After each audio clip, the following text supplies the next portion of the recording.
Hello learners, welcome to One Academy. मेरा नाम प्रांजल सिंह है और आप सब मुझसे पूछ रहे थे कि सर एक क्विक आंसर की चाहिए जिससे कि हमें तुरंत आंसर मैच करने में आसानी हो। तो इसीलिए अगले कुछ मिनटों में हम कवर करने वाले हैं राजस्थान जुडिशरी प्रीलिम्स एग्जामिनेशन की क्विक आंसर की, ताकि आप तुरंत चीजों को मैच कर पाए। ये है set D of the RJS prelims, तो आपको ये बात समझने में आसानी होगी। लेकिन सारे क्वेश्चन यहाँ पे फ्लैश होंगे इंग्लिश और हिंदी में, तो आपको समझने में कोई दिक्कत नहीं होगी। अगर आपका कोई दूसरा सेट है तो भी, और मेरे टेलीग्राम ग्रुप प्रांजल सिंह अकेडमी में आपको इस पीडीएफ का लिंक मिल जाएगा विद आंसर की, तो आपके लिए चीजें और भी आसान होने वाली है। तो चलिए शुरू करते हैं, समझने की कोशिश करते हैं। सबसे पहला क्वेश्चन जो कि कॉन्ट्रैक्ट से हमारे पास आया था, जो कि हमसे पूछ रहा था कि इस सिचुएशन में कॉन्ट्रैक्ट क्या होगा, तो इसका सही ऑप्शन होगा क्वेश्चन नंबर 1 का 3, जो कि बोलता है where the contract is voidable और टर्मिनेबल बाय द प्लेंटिफ। इसके बाद आता है हमारे पास क्वेश्चन नंबर 2, जो कि हमसे सवाल पूछता है लीडिंग क्वेश्चंस के बारे में, कि लीडिंग क्वेश्चन के बारे में भी क्या ओपिनियन है। तो इसका ऑप्शन नंबर 1 सही होगा, जो कि कहता है must not if object by the adverse party be asked in examination in chief और in a re examination except with the permission of the court. Leading question का एक बेसिक क्वेश्चन। इसके बाद आता है हमारे पास क्वेश्चन नंबर 3, जो कि हमारे पास सीधे आया था कहां से, राजस्थान की एलआरसी से। और यहां पे ये हमसे पूछ रहा था आपके नाजुल लैंड के बारे में। इसमें ऑप्शन नंबर 3 सही होगा, जो कि बोलता है आबादी land with in the limit of आपका म्यूनिसिपैलिटी और पंचायत सर्कल और अ विलेज टाउन और सिटी वेस्टिंग इन दी स्टेट गवर्नमेंट। सिंपल सा क्वेश्चन। इसके बाद आते हैं अगले सवाल पे। अगला सवाल हमारे पास आता है लिमिटेशन एक्ट से, बेसिक बेयर एक्ट का क्वेश्चन है, जिसका ऑप्शन नंबर 1 सही होगा, जो कि बात करता है कि सर यहां पे जो ऑफिशियल लिक्विडेटर है उसके पास कब से हम लिमिटेशन पीरियड काउंट करेंगे, जब क्लेमेंट उसके पास अपना ऑफिशियल क्लेम भेजता है। Option number 1 would be the correct option. इसके बाद आता है क्वेश्चन नंबर 5, जो कि हमसे किसके बारे में पूछता है, सेकेंडरी एविडेंस के बारे में, एविडेंस एक्ट का एक क्वेश्चन। इसका ऑप्शन नंबर 4 सही होगा, जो कि कहता है वेयर द एडवर्स पार्टी और is agent has denied the loss of the document. जब कभी भी एडवर्स पार्टी ने या फिर उसके किसी एजेंट ने इस बात से डिनाई किया हो कि किसी डॉक्यूमेंट का लॉस हुआ है। इसके बाद हमारे पास आता है लिमिटेशन एक्ट का एक और क्वेश्चन, जो कि एक्नॉलेजमेंट से पूछता है। Section number 18 of the limitation act क्या पूछ रहा है ये, कि सर इसमें एक्नॉलेजमेंट की कौन सी सिचुएशन अप्लाई होगी। Option number 2 would be the correct option. An acknowledgement may be sufficient though it omits to specify the exact nature of property और राइट। सिंपल सा सवाल था ये वाला। जिसने भी लिमिटेशन एक्ट पढ़ाई करी है उसको अच्छे से पता है कि बेयर एक्ट का स्ट्रेट अवे क्वेश्चन था।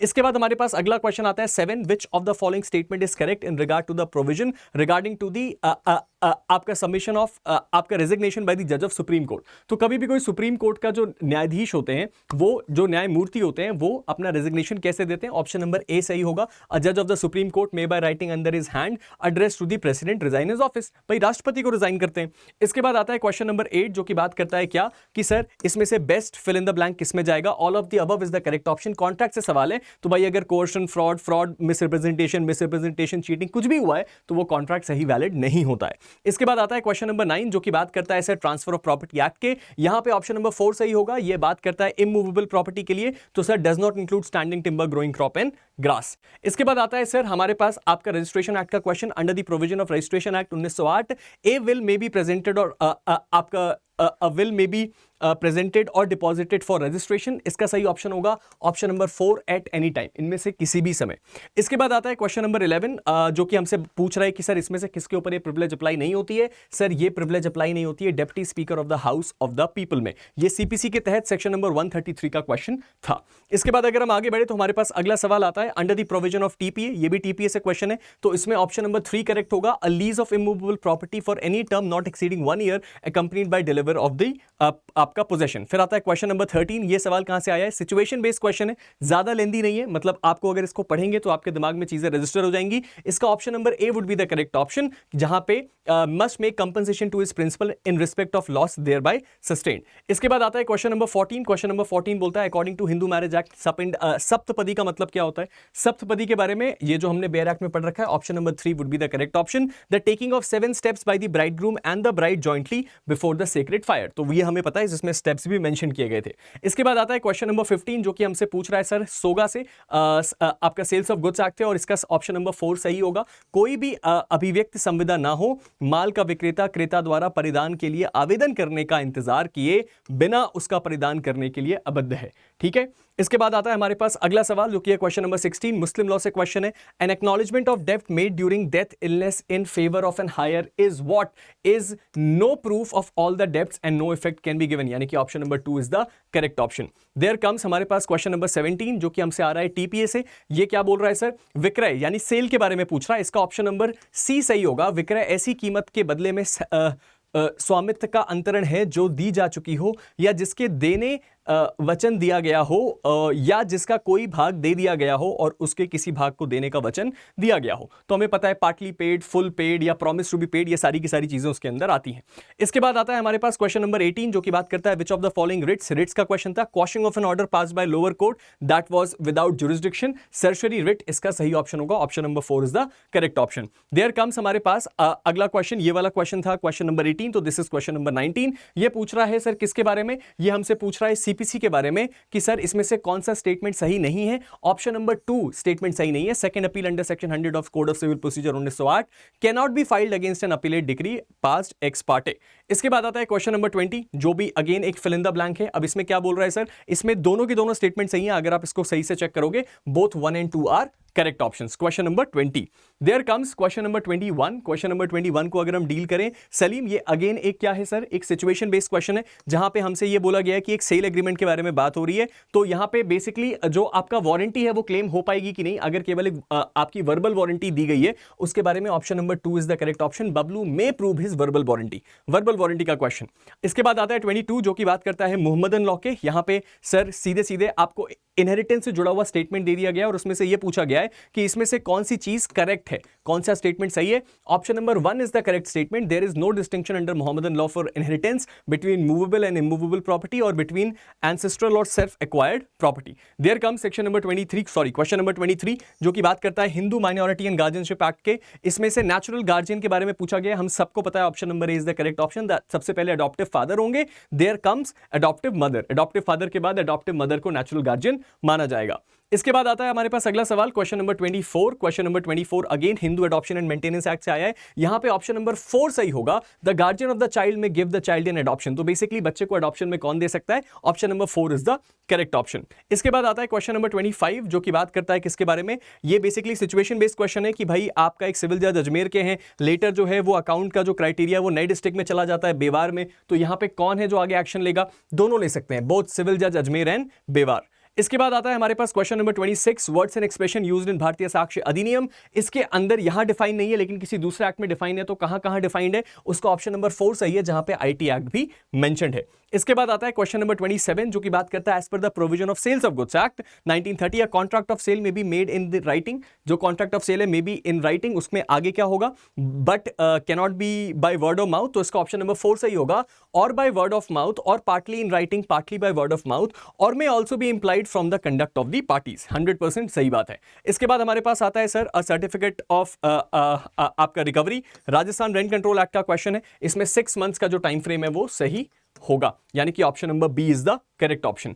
इसके बाद आता है सर हमारे पास एक सिंपल रूल जो हमें पता है मिसशेफ से आता है, and this was your question number 29। आगे बढ़ते हैं। इसके बाद हमारे पास आता है question number 30, who amongst the following is not class 1 heir. So sir class 1 heir कौन सा नहीं है, schedule of Hindu succession act के हिसाब से father is not included in there. चलो इसके बाद आता है question number 31, under Mohammedan law a marriage with a woman undergoing iddat is what, an irregular marriage, यानी कि option number C would be the correct option. Question number 31 था ये। इसके बाद आता है according to the provision of Rajasthan rent control act 2001 an appeal filed in the appellate rent tribunal shall be decided within, कितने समय के अंदर डिसाइड करी जानी चाहिए, a period of 180 days from the date of service of notice of appeal on the respondent. Option number 1 is the correct option. There comes question number 33 जो कि बात करता है कि सर यहां पे आपसे बेसिकली जो आपका राजस्थान का कोर्ट फीस एक्ट है उसके बारे में सवाल पूछ रहा है। यहां पे ऑप्शन नंबर 1 सही होगा जो बात कर रहा है whenever the filing or exhibition in a criminal court or document is in the opinion of the court necessary to prevent failure of justice. तो जाहिर सी बात है फेलियर ऑफ जस्टिस को रोकने के लिए ओपिनियन ऑफ द कोर्ट को हम ऊपर की जो वो है वो देते हैं, वैल्यू देते हैं। क्वेश्चन नंबर 34, विनिर्दिष्ट अनुतोष अधिनियम की धारा 21 से सवाल आया है, तो यहां पे हम भारतीय संविदा अधिनियम 1872 की धारा 73, option number 4 would be the correct option. इसके बाद आता है क्वेश्चन नंबर 35, ये पुराने वाले क्वेश्चन का, इसको रेफर मत करना, ये स्क्रीनशॉट में आ जाता है, वही चीज है, ठीक है। प्राथमिक साक्ष्य के संदर्भ में निम्नलिखित में से कौन सा कथन सही नहीं है, रॉन्ग स्टेटमेंट को पूछ रहा है, तो सर यहां पे ऑप्शन नंबर 2 सही होगा, जहां अनेक दस्तावेज एकारूपात्मक प्रक्रिया द्वारा बनाए गए हैं, जैसा कि मुद्रण, शीला मुद्रण या फोटो चित्रण में होता है, वहां उनमें से प्रत्येक शेष सबकी अंत वस्तु का प्राथमिक साक्ष्य है एवं वहां तक कि यदि वह सब किसी एक ही मूल की प्रतियां हैं तो वहां के मूल के प्राथमिक साक्ष्य है। ठीक है, चलो इसके बाद हमारे पास अगला क्वेश्चन आता है। ये क्वेश्चन था हमारे पास 35, तो this is question number 36 set D. क्या बोल रहा है ये? No court of session shall take cognizance of an offence under section 2। यहां पे 6 मंथ्स इसका सही टाइम फ्रेम होगा, क्वेश्चन नंबर 36 सेट डी का। आगे बढ़ते हैं। इसके बाद हमारे पास आता है question number 37, a court of session taking cognizance. यहां पे सर ऑप्शन नंबर 2 सही होगा। A trial of warrant case instituted otherwise than on police report before a court of magistrate. Basic सवाल है, बहुत ज्यादा मुश्किल नहीं था ये। ठीक है, चलो यहां पे हमारे पास अगेन भारतीय न्याय संहिता के से आया है, as per the provision of भारतीय न्याय संहिता। तो सर जब कभी भी हमें मंथ या ईयर काउंट करना होता है तो हम कौन से कैलेंडर को प्रेफर करते हैं? हम ग्रेगोरियन कैलेंडर को प्रेफर करते हैं। ये सेम बात हमने लिमिटेशन एक्ट में भी पढ़ के रखी हुई है। Option number A 38। There comes 39 under the provision of JJ act. JJ act का मतलब क्या है? A child below the age of 18 years, उसको जुवेनाइल माना जाता है। सिंपल सा सवाल। अगला आता है sir question number 40, under the provision of sexual harassment at women at workplace. POSH act के बारे में बात कर रहा है। तो सर यहां पे a women of, option number 4 सही होगा। A women of any age whether employed or not who alleges to have been subjected to any act of sexual harassment। जाहिर सी बात है इसमें कोई भी एज लिमिट नहीं दी हुई है। इसके बाद आता है क्वेश्चन नंबर 41 जो कि बात करता है according to the provision of Indian evidence act fact in issue का मतलब क्या होता है? Option number 2 any fact from which either itself or in connection with the fact the existence or non existence nature or extent of any right liability decide होती है। बहुत ही basic सा सवाल। इसके बाद आते हैं अगले क्वेश्चन पे। अगला क्वेश्चन आता है 42 किसके बारे में बात कर रहा है? वो बात कर रहा है 21 ऑफ जेजे एक्ट के बारे में। इसकी सजा पूछ रहा है डेथ और life imprisonment. Option number A is the correct option. इसके बाद आता है क्वेश्चन नंबर 43। ये किसके बारे में बात कर रहा है? अगेन एक सिचुएशन बेस्ड क्वेश्चन है जो बोल रहा है Sita and Gita purchase same necklace from आपका jeweller shop. Sita committed theft of Gita's necklace from her almirah and kept it in her almirah. तो बेसिकली यहां पे उसने कौन सा ऑफेंस कमिट किया इसके बारे में पूछ रहा है। Geeta went there with the intention to commit theft of Sita's necklace and took the same assuming it to be Sita, hence she has committed the offence of theft. तो बेसिकली एक बेसिक क्वेश्चन जहां पे ये पूछा जा सकता था कि इसमें ऑफेंस कौन सा हुआ। ऑप्शंस को लेंदी बनाया गया, जैसा आरजेएस हमेशा करता है कि क्वेश्चंस को लेंदी रखते हैं ताकि आपका रीडिंग टाइम बहुत ज्यादा जाए। 44 question under the provision of excise act. तो भाई आपका राजस्थान के एक्साइज एक्ट के तहत ऑप्शन नंबर 3 सही होगा। No licence vendor and no person in the employ of such vendor or acting on his behalf may sell or deliver any liquor intoxicating drug to any soldier on duty or in uniform. तो हमें ये बात पता है जब तक कि आपको प्रॉपर ऑफिसर से परमिशन ना मिल जाए आप कभी भी किसी यूनिफॉर्म सोल्जर को ऐसी चीज सेल नहीं करते हो। Question number 45 according to section 13 of the probation of offenders act से क्वेश्चन आ गया है। ऑप्शन नंबर 4 सही है। probation officer under Probation of Offender Act 1958 shall be a person appointed to be probation officer by the central government or recognized as by the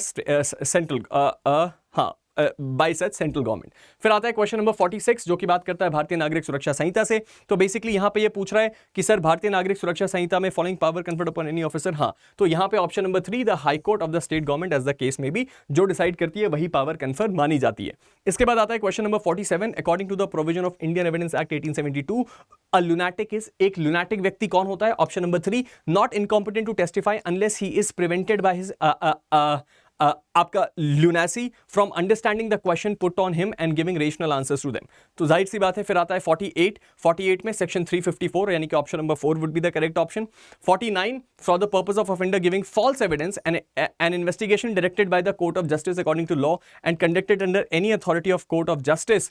option number C is a stage of judicial proceeding irrespective of fact whether that investigation may or may not be taking place before the court of justice। There comes question number 50 according to the provision of Indian Penal Code reason to believe means, reason to believe का मतलब क्या होता है? Option number C a person is said to have a reason to believe if a thing if he has sufficient cause to believe that thing but not otherwise। Then comes question number 51 जो कि बात करता है public functionary की as used in the आपका terrorist act under Bharatiya Nyaya संहिता। तो इसका option number C सही होगा। The constitutional authorities or any other functionary notified in the official gazette by the central government or public functionary. चलिए आगे बढ़ते हैं। इसके बाद आता है क्वेश्चन नंबर 52। ये बात करता है हमारे पास किसके बारे में? नेगोशिएबल इंस्ट्रूमेंट एक्ट के बारे में। Option number 2 at any stage after taking cognizance would be the correct option. Section 138 से क्लियर क्वेश्चन था। इसके बाद हमारे पास आईपीसी का क्वेश्चन है। एंटरिंग का मतलब क्या है? Option number 2 the introduction of any part of the criminal trespasser's body inside the property. जब हम ट्रेसपास की बात करते हैं तो जो भी ट्रेसपासर है उसकी बॉडी का कोई भी पार्ट अगर एंटर होता है तो हम उसको एंटरिंग के डेफिनेशन के अंदर मान लेते हैं। Then comes question number 54 situation based question है। इसका ऑप्शन नंबर ए होगा। C is guilty of murder murder of B and A is guilty of abetting such murder. जिस तरह का हमने पीवाईक्यू ऑलरेडी कर रखा था, जिस तरह का हमने अंतिम प्रहार में भी किया था कि सर अगर दो व्यक्तियों का पार्टिसिपेशन और एक का पार्टिसिपेशन अगर ऑन द स्पॉट बने तो क्या होगा। Under the provision of Rajasthan excise act, export का मतलब क्या होता है, बेसिक सा सवाल है, ऑप्शन नंबर 1, ताकि आप क्या करें, स्टेट ऑफ राजस्थान के बाहर चीजों को लेके जाएं। 56, in the event of second और सब्सिक्वेंट कन्विक्शन, क्या होगा sir, option number 4, imprisonment for a term of not less than 6 months but which may extend to 5 years and also with a fine of not less than 10,000 rupees but which may extend to 1 lakh rupees। आगे बढ़ते हैं, which of the following is incorrect, electronic signature से जुड़ी हुई कौन सी बात incorrect है, option number 4, a license granted under section 21 of the IT Act shall be valid for a period of 1 year which may be extended। ठीक है, चलो आगे बढ़ते हैं। इसके बाद आता है क्वेश्चन नंबर 58 जो कि बात करता है under section 98 and 99 of the Bharatiya Nagarik Suraksha Sanhita, newspaper and book have the same meaning, option number 1 is the correct, as in the press regulation books act 1867। There comes question number 59. What is the extent of protection of domestic violence act all over India में लगता है भाई, अब तो हमें पता है 31 अक्टूबर 2019 के बाद से। Then come question number 60. According to section 80 of NI Act, sir 18% per annum, हमें इसके बारे में पता है, 60 हो गया। इसके बाद आता है 61, तो यहाँ पे हमारे पास पूछ रहा है कि अगर कोई भी इन सेक्शंस के तहत इन्वेस्टिगेशन चल रही है तो उसमें क्या किया जाएगा sir, time frame, sir option number C, 2 months का टाइम फ्रेम दिया जाता है। इसके बाद आता है क्वेश्चन नंबर हमारे पास 62 जो कि बात करता है किसके बारे में, ये बात करता है protection of children from sexual offences act. The special public prosecutor as the case may be the counsel appearing for the accused shall while recording the examination in chief, cross examination or re examination of the child communicate the question to be put on to the child of special court which shall be turn in those questions of the child. ठीक है, इसके बाद आता है question number 63 जो किसके बारे में बात करता है, which of the following statement correct with regard to relevancy of previous bad character in criminal proceedings. तो आपका पुराना जो बैड कैरेक्टर होता है हमें पता है कि वो एकदम जब फ्लो चल रहा होता है ट्रायल का तब उसका इस्तेमाल नहीं किया जाता। Option number C, in criminal proceeding the fact that accused has bad characters is irrelevant unless evidence has been given that he is a good character. तो ये बात एविडेंस लॉ का बेसिक प्रिंसिपल है कि जब तक आपने अपना गुड कैरेक्टर ना बताया हो तब तक आपका बैड कैरेक्टर का भी कोई फैक्ट काम नहीं आएगा। इसके बाद आता है क्वेश्चन नंबर 64 जो कि बात करता है किसके बारे में, आईपीसी से क्वेश्चन आया है सर, यहां पे option number A is the correct option, the government of the state of the offender is sentenced. इसके बाद आता है क्वेश्चन नंबर 65 जो कि बात करता है क्या कि sir when what remedy a person can have against the order of court other than high court whereby request can make complaint under subsection 1 subsection 2 of the code of criminal procedure. तो क्या remedy होगी, he can file an appeal, उसके पास appeal की remedy है, यानी कि 65 का option number 2 is the correct option. ठीक है, अब हमारे पास आता है A sues B for negligence in providing him with a car for hire not reasonably fit for use. इस सिचुएशन में the fact that B's attention was drawn on the other occasions to the defect of that particular car is relevant. तो भाई इससे पहले उसका हुआ था या नहीं हुआ था, जो अटेंशन ड्रॉन वो भी रेलेवेंट होगा। ठीक है, इसके बाद आता है 67 under the provision of Rajasthan excise act, कितना टाइम फ्रेम दिया हुआ है सर, इसका टाइम फ्रेम है 4। फिर आता है हमारे पास क्वेश्चन नंबर 68 जो कि बात करता है for the purpose of section 1 of the Bharatiya Nagarik Suraksha Samhita. Sir ये बात हमें पता है 21 day of January 1972। Then come 69 shall be punishable for the offence which is lowest punishment provided if the same punishment is not provided for all.